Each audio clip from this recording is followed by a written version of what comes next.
And on this episode of No Ass to Speak Of, we have this from Screen Rant. Taylor Swift, The Eras Tour, 4.6 million views, record confirms a harsh reality for Disney. Now, from what I've read, it's costing Disney about $75 million to be the exclusive streaming host for this movie. So right off the back, if you're Disney, you are now $75 million in the hole for this. You are bleeding subscribers. You desperately need a win. So Disney's hoping that a million, billion, 16-year-olds are running to their parents right now, stealing their credit cards, and getting Disney Plus to watch this 150 million times. Now, a little bit backstory about the movie. It is the highest grossing concert movie ever. I really don't know what other movies are up there with that, but it did make $261 million and spanked Martin Scorsese in the box office.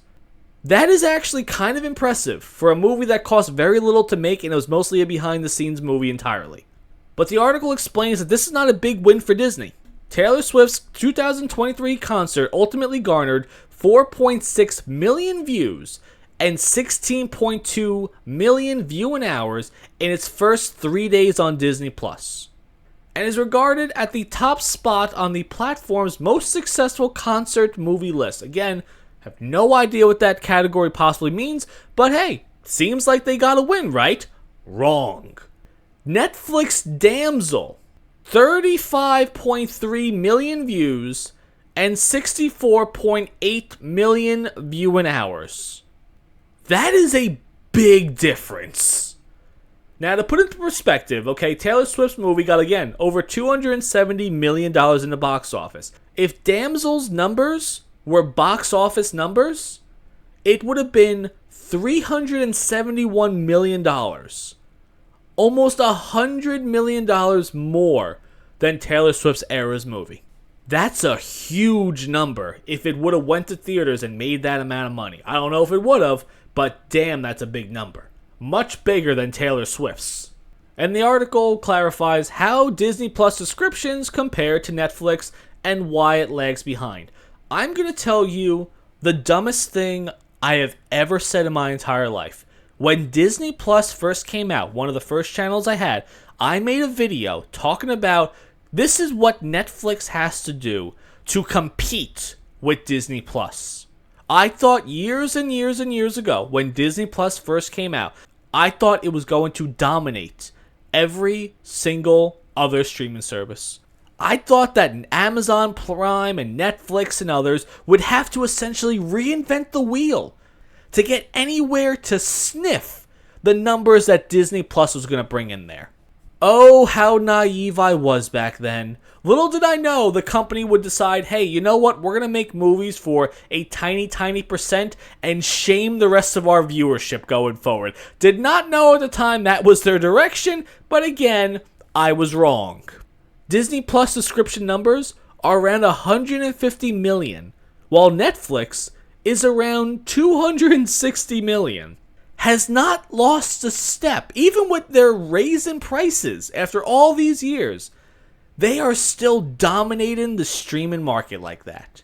And I have no idea how they're doing that, because there's not really a lot of great things on Netflix these days, like original Netflix movies and shows that are making me say, hey honey, maybe we should get Netflix again just so we can watch this, okay? Midnight Mass, absolutely fantastic show.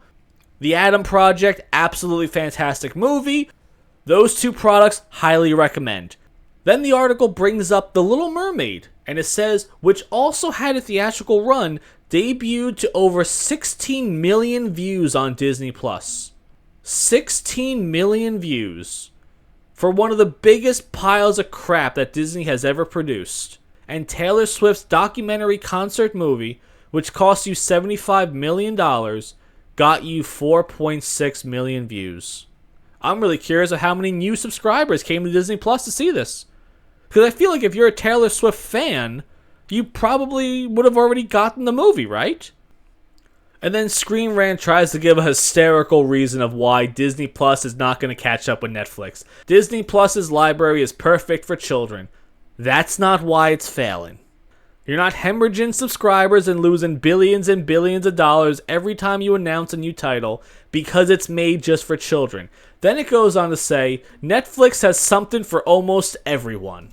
I honestly don't know why people have Netflix these days. I mean, realistically, with all the free streaming services out there, why are people spending so much money for these streaming services? I mean, right now we only have Amazon Prime, but that's essentially just for the shipping, and I do question the ideas and logic behind Amazon Prime for even making a film studio, especially an originals film studio. Did you guys see Roadhouse? It was terrible. It was absolutely terrible, and the director boycotted it because they didn't give him a theatrical theater run. Which, after seeing the movie, my reaction was, you thought this should have been in theaters? I will go over Roadhouse in an upcoming episode, but back to Taylor Swift. What an absolute waste of money. $75 million and only got you 4.6 million views, while The Little Mermaid, which was a horrible movie, 16 million views on Disney+. Even when Disney banks hard on things that make money, let's be honest, okay? As much as I don't care for Taylor Swift that much, though, you can't deny that her movie made money. It made a lot of money. So you would logically think, oh, okay, cool. She's going to bring all of her fans over to Disney+.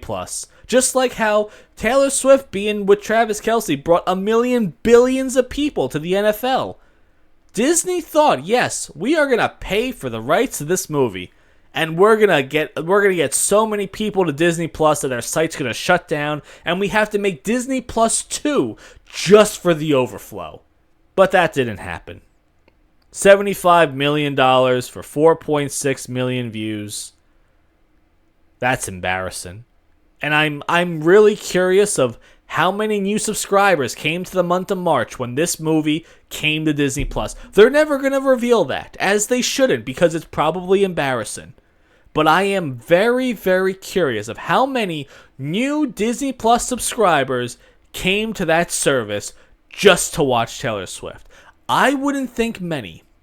Because if I was a huge Taylor Swift fan and I needed to get this movie, I probably would have found a way to get the copy already. And I don't think paying for a streaming service monthly would have made the most sense if I'm here to watch one thing and one thing only.